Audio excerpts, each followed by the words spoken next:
Hello friends, welcome back to Gargi classes. Date आज की 24 नवंबर 2020 और देख लेते हैं सेकंड पार्ट में एडिटोरियल डिस्कशन के दो आर्टिकल्स बचे थे हमारे फर्स्ट पार्ट के, तो वो हम अभी डिस्कस करेंगे। तो पहला आर्टिकल है verdict most unfair. Barinder Saraf के द्वारा लिखा हुआ ये आर्टिकल है।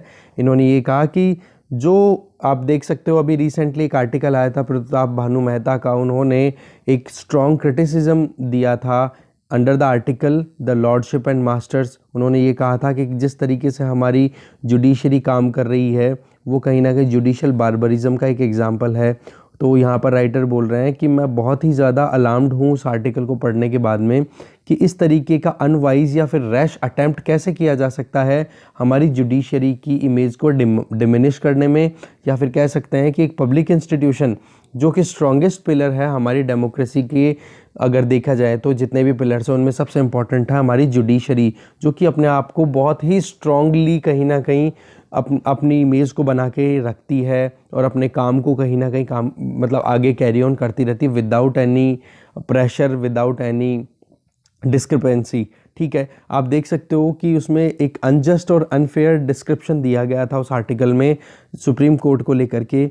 अब और क्रूअल, हार्श और ब्रूटल बिहेवियर कहीं ना कहीं शो करता हुआ जा रहा है कि हमारे जो कल्चर है, हमारा जो सिविलाइजेशन है वो किस तरीके से इवॉल्व हुआ। और आज देखोगे तो पब्लिक का ओपिनियन कहीं ना कहीं अल्टीमेटली किस पे डिपेंडेंट होता है कि हमारी जुडिशरी क्या इंटरप्रेट करती है, वो चीज़ फिर पब्लिक एक्सेप्ट करने के लिए रेडी रहती है फाइनली। आज अगर इंडिया में देखें तो टॉप 1/3 ऑफ द नेशन की अगर बात करें तो लीगल फ्रेमवर्क जितने भी आते हैं उनकी अगर बात की जाए तो वर्ल्ड के जितने भी इंडिपेंडेंट जुडिशियल सिस्टम्स हैं उनमें इंडिया मतलब टॉप के मतलब एक कहता है ना जुडिशियल सिस्टम में कंसिडर किया जाता है, जुडिशियल इंडिपेंडेंस के लिए कंसिडर किया जाता है।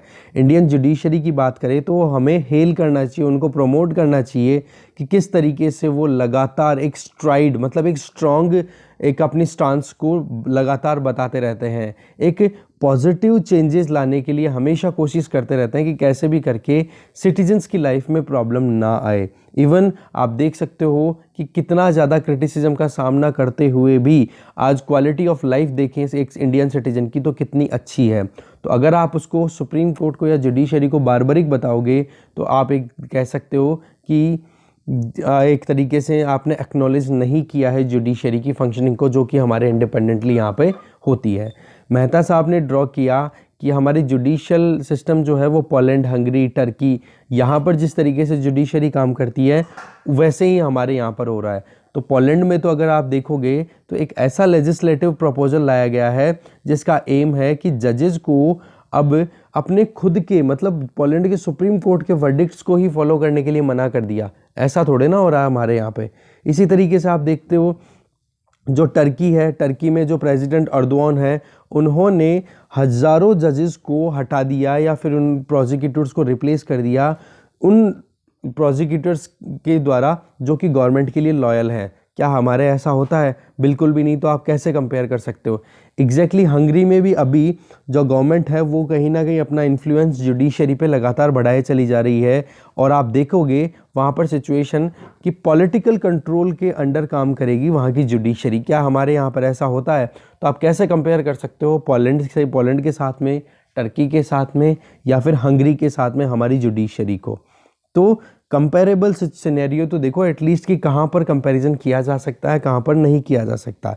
इसी तरीके से आप देखोगे क्रिटिक्स हैं उन्होंने अपना एक रिजर्वेशन भी एक्सप्रेस करने की कोशिश की है कि जो हमारे चीफ जस्टिस हैं अभी ऐसे बोबडे, तो उन्होंने ये कहा कि आर्टिकल 32 को आप कम से कम यूज़ करो। जो भी आर्टिकल 32 में हमारे जो कॉन्स्टिट्यूशनल रेमेडीज़ अवेलेबल है सिटीजन्स को, तो उनको इस बेसिस पे कहा था कि भाई आप सुप्रीम कोर्ट पे ऑलरेडी वर्कलोड बहुत ज़्यादा है तो आप सुप्रीम कोर्ट के डायरेक्ट दरवाजे मत खटखटाओ। इसकी बजाय अगर आप हाई कोर्ट्स में जाओगे तो वहाँ पर भी आप देखोगे आर्टिकल 32 पे आर्टिकल 226 जो है उसके बेसिस पे आप देखोगे तो हाई कोर्ट्स को भी इक्वल पावर अवेलेबल है जैसे कि सुप्रीम कोर्ट को है।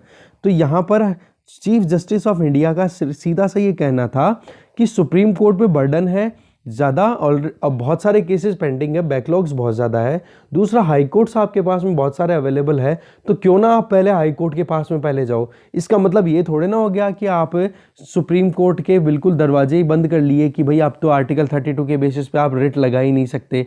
तो ये भी अपने आप में क्रिटिसिज्म बहुत गलत हो रहा है, मतलब मिसरीड किया जा रहा है हमारे जो चीफ जस्टिस ऑफ इंडिया है उनके स्टेटमेंट का। उन्होंने किस पर्सपेक्टिव में बोला और कहाँ लेके चले गए क्रिटिक्स इस बात को। दूसरा, हम देखें कोई भी इंस्टीट्यूशन परफेक्ट नहीं है, इवन सुप्रीम कोर्ट भी परफेक्ट नहीं है। क्रिटिसिज्म अपने आप में बहुत बड़ी इंपॉर्टेंट एक रोल प्ले करती है एक डेमोक्रेसी को, अगर आप लंबे समय तक टिकाए रखना चाहते हो। वही बात, अगर आप थीसिस दे रहे हो तो उसके अगेंस्ट में फिर एंटी थीसिस आती है, फिर अल्टीमेटली दोनों के बीच के अच्छे जो फीचर्स हैं उनको निकाल करके आप सिंथेसिस लेकर के आते हो, तब जाके डेमोक्रेसी थ्राइव करती है। तो वही चीज़ हमारे यहाँ पे जुडिशरी पे अप्लाई होती है। बट आप अगर किसी इंस्टीट्यूशन को डिमोरलाइज करो, डिस्ट्रॉय करो, तो वो चीज़ तो कहीं ना कहीं हमारी डेमोक्रेसी के लिए एडवर्स इफेक्ट शो कर सकती है। अब देखो, सुप्रीम कोर्ट ने खुद ने बहुत सारे ऐसे वर्डिक्ट दिए हैं पिछले सालों में जिनके बेसिस पे हमें पता पड़ता है कि वाकई में सुप्रीम कोर्ट या हमारी जुडिशरी बहुत इंडिपेंडेंट है।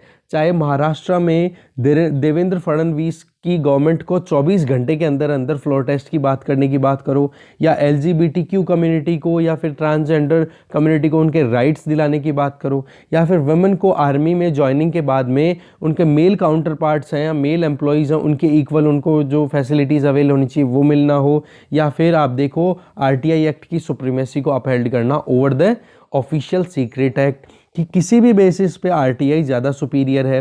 तो इन चीज़ों को आप कैसे देख सकते हो। और सबसे ज़्यादा क्रूशियल एक कह सकते हैं रीसेंट जितने भी इंपॉर्टेंट वर्डिक्ट हैं उनमें से एक अयोध्या का जजमेंट, उसको कितना इजीली कितने सही तरीके से डिलीवर किया है, आप उस चीज़ को कैसे इग्नोर कर सकते हो। तो इस तरीके से अगर आप ये जो क्रिटिसिज्म कर रहे हो ना, एक आर्टिकल और आया था क्रिटिसिज्म का जिसमें मैंने बताया था आपको कि ये भी वो उन्हीं पॉइंट्स को उठा रहे हैं जिन पॉइंट्स को प्रताप भानु मेहता ने उठाया था। तो आप देखते हो इस तरीके से प्रिजुडाइज्ड कहीं ना कहीं आप देख सकते हो एक इम्बैलेंस क्रिटिसिज्म देखने को मिल रहा है। अगर आप हमारी जुडिशरी को देखो तो ओवरवर्कड, बहुत ज़्यादा बैकलॉग्स हैं, ये अपने आप में ये बहुत सारे और भी अलग लिमिटेशंस है। फिर भी हमारी इंडिपेंडेंट और free judiciary world wide famous है कि अपने खुद की फंक्शनिंग के लिए, मतलब बैकलॉग्स के लिए भी फेमस है तो अपनी एफिशिएंसी के लिए भी फेमस है। तो आप दूसरे कंट्रीज से अगर कंपेयर ही कर रहे हो तो चलो क्यों ना फिर US और UK से भी किया जाए। USA के सुप्रीम कोर्ट ने तो आप देखोगे 7000 केस में से केवल 100 से 150 केसेज ही एक्सेप्ट किए हैं। UK के सुप्रीम कोर्ट ने 2016-17 में केवल 92 केसेस को एंटरटेन किया है। तो आप कंपेयर करो तो फिर अच्छी डेमोक्रेसी से भी कर लो फिर एक बार। क्यों फिर जो गड़बड़ जहाँ पे हो रही है, जहाँ पर जुडिशरी को बिल्कुल ही सबज्यूम किया जा रहा है पॉलिटिकल पावर्स के अंडर, तो आप कैसे आप हमारी जो डेमोक्रेसी की इंटेग्रिटी है, इंस्टीट्यूशनल इंटेग्रिटी है, जो कि मेन कोर है, आप उसको कैसे इग्नोर कर सकते हो। एक एमिनेंट ज्यूरिस्ट है जिनका नाम है उपेंद्र बख्शी जी, जिनका भी आर्टिकल आते रहते हैं न्यूज़ इंडियन एक्सप्रेस में, उन्होंने बहुत ही अच्छी बात कही है कि जजेस का काम है कि वो जस्टिस प्रोवाइड करें, ये उनकी एक सोशल रिस्पॉन्सिबिलिटी है, उसको काम करने की ज़रूरत है।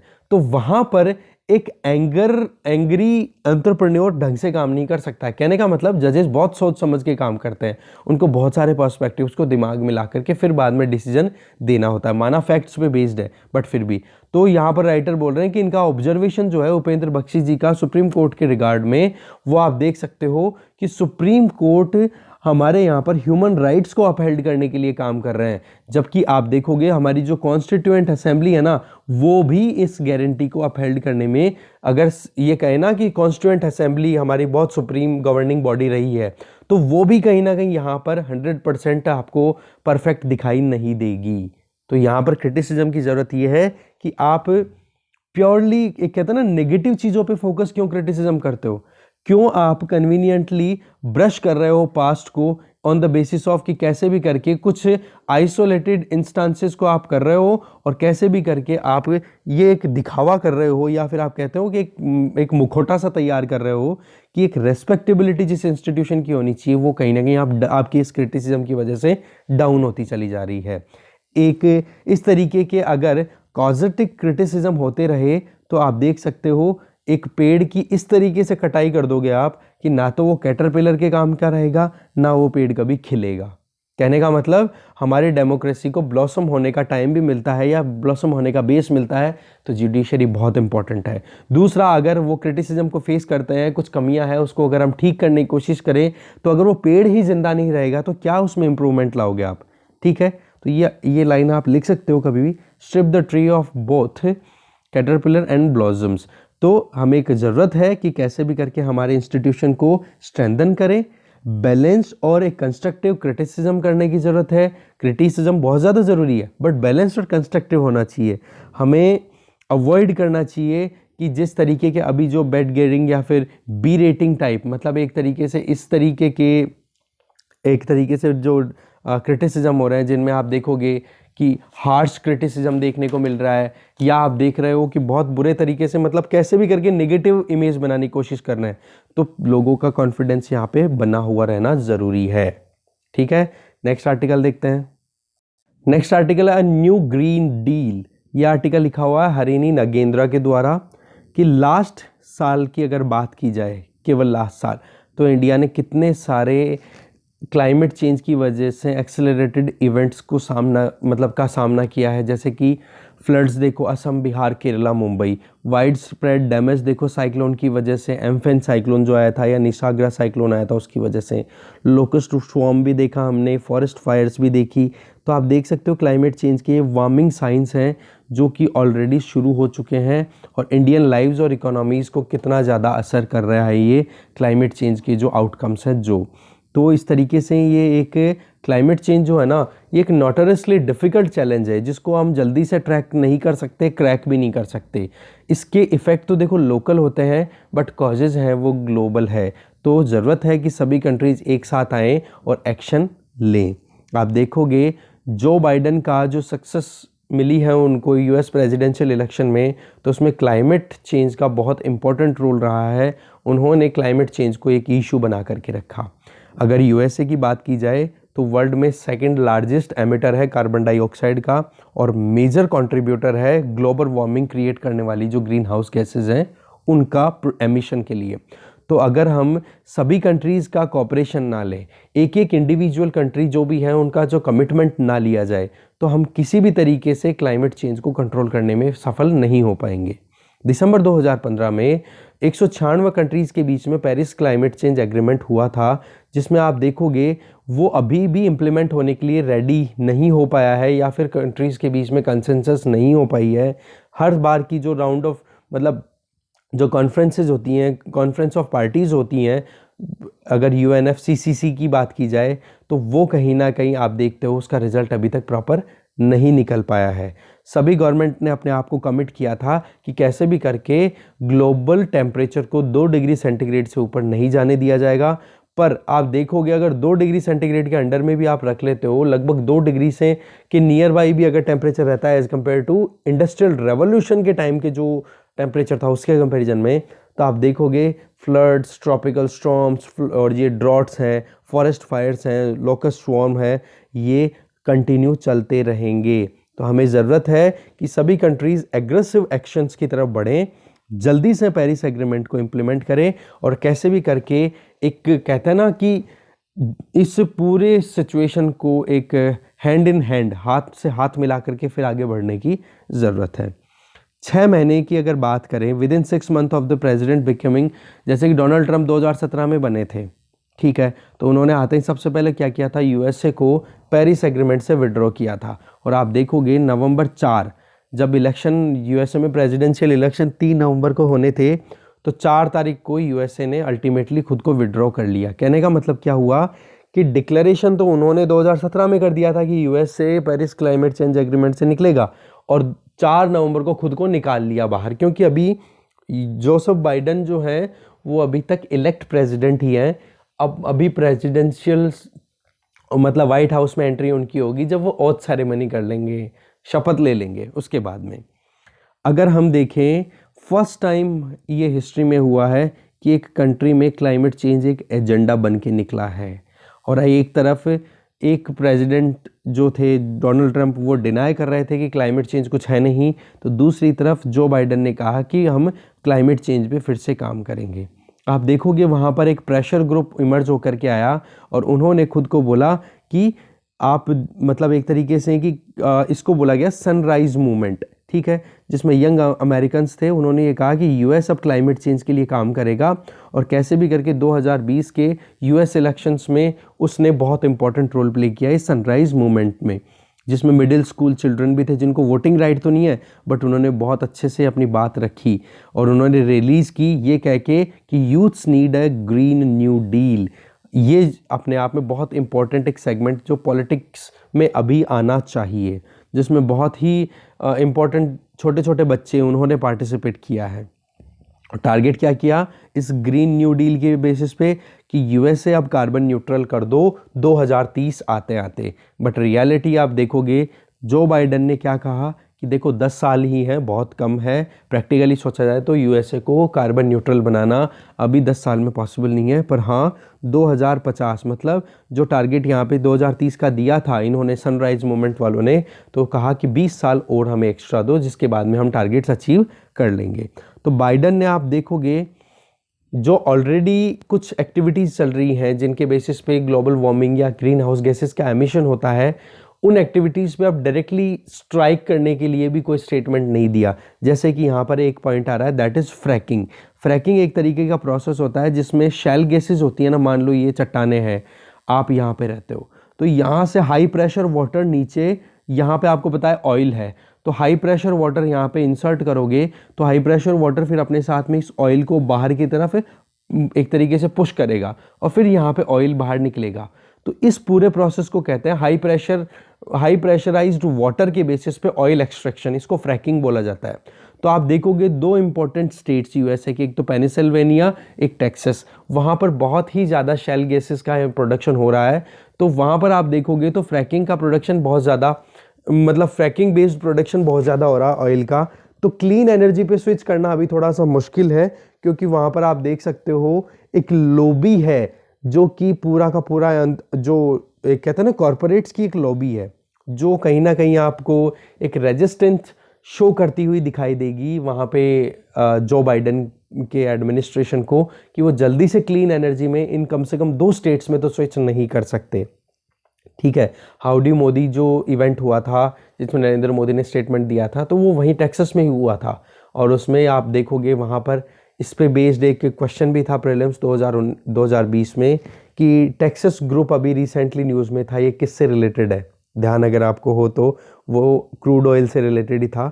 तो वो फ्रैकिंग बेस्ड ही प्रोडक्शन करते हैं, समझ गए। तो जो बाइडन भी इस चीज़ पे अभी तक ज़्यादा स्ट्राइक नहीं कर पाएंगे क्योंकि वही बात कि बहुत सारी चीज़ें होती हैं जिनको देख करके फिर डेमोक्रेसी में आगे चला जाता है। रेडिकल कदम उठाने में बहुत मुश्किलें आती हैं कोई भी डेमोक्रेसी होती है तो, ठीक है। तो नेचुरल गैसेस का वहाँ पे प्रोडक्शन होता है और अब आप देखोगे फ्रैकिंग से अगर ऑयल प्रोडक्शन होता है ना तो आप देखोगे वहाँ पर मीथेन का एमिशन भी होता है और मीथेन तो कार्बन डाइऑक्साइड से भी बुरा हाल कर देती है अगर वो क्लाइमेट मतलब एनवायरनमेंट में मिल जाती है, तो इसका ग्लोबल इम्पैक्ट कार्बन डाइऑक्साइड से भी ज़्यादा है। कहने का मतलब अभी रेस्ट्रिक्शन लगाना थोड़ा सा दूर है, इसीलिए जो बाइडन हेजिटेट करते हुए दिखाई दिए थे। पॉइंट यहाँ पे यही आ रहा है कि सनराइज मूवमेंट की वजह से आप देख सकते हो कितना प्रेशर बना है, कितना ज़्यादा वहाँ पर इलेक्शंस में इंपॉर्टेंट रोल प्ले किया है क्लाइमेट चेंज के इवेंट ने। तो वो ही चीज़ हमारे यहाँ पर पॉलिटिक्स में भी आनी चाहिए। अब 2050 आते आते अगर वहाँ पर रीस्ट्रक्चरिंग की जाती है यूएसए में, तब तक तो बहुत सारी बायोडाइवर्सिटी का लॉस भी हो जाएगा, बहुत सारी कोरल रीफ्स तब तक लॉस्ट हो जाएंगी, ओशियन फूड चेंज सिस्टम है वो भी कहीं ना कहीं प्रॉब्लम में आ जाएगा, क्लाइमेट चेंज है वो रिवर्सिबल भी नहीं रहेगा तो कितना ज़्यादा समस्याओं का सामना करना पड़ेगा। और एक चीज़ और, प्रॉब्लम तो कहाँ पे यूएसए में है और उसका इफेक्ट कहाँ पे देखा जा रहा है फिर थ्रू आउट वर्ल्ड। जो इंडियन ओशन में या फिर पैसिफिक ओशन में जो छोटे छोटे आइलैंड कंट्रीज़ हैं वो तो बेचारे बहुत सारे परेशानियों का सामना कर रहे हैं, या फिर जो कोस्टल रीजन है वो तो सबमर्ज हो जाएंगे अब पानी के नीचे अगर ज़्यादा ग्लोबल वार्मिंग होती रही तो। कहने का मतलब यही है कि अब ज़रूरत है कि यूएसए से और भी सारे कंट्रीज़ इंक्लूडिंग इंडिया को भी सीखने की ज़रूरत है कि अगर कुछ भी नया किया जाए तो वो ग्रीन इकोनॉमी बेस्ड हो।